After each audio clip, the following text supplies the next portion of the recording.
দক্ষিণ চীন সাগরে আবারও উত্তেজনা বেড়েছে। ফিলিপাইনের অভিযোগ, তাদের একটি সরকারি জাহাজকে লক্ষ্য করে জলকামান ব্যবহার করেছে চীনের কোস্ট গার্ড। ঘটনাটি ঘিরে দুদেশের মধ্যে নতুন করে কূটনৈতিক উত্তেজনা তৈরি হয়েছে। বিস্তারিত ফারজানা মিথিলার প্রতিবেদনে।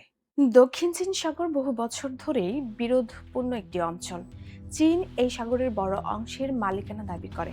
তবে ফিলিপাইন, ভিয়েতনাম, মালয়েশিয়া, ব্রুনেই ও তাইওয়ানও বিভিন্ন অংশের উপর নিজেদের অধিকার দাবি করে আসছে। 2016 সালে আন্তর্জাতিক আদালত চীনের দাবির বিরুদ্ধে রায় দিলেও বেইজিং তা মানেনি।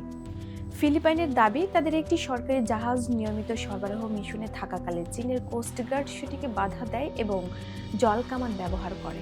এতে জাহাজের ক্ষতি হয়েছে। তবে চীন বলছে, ফিলিপাইনের জাহাজ তাদের জলসীমায় প্রবেশ করায় আইন অনুযায়ী ব্যবস্থা নেওয়া হয়েছে।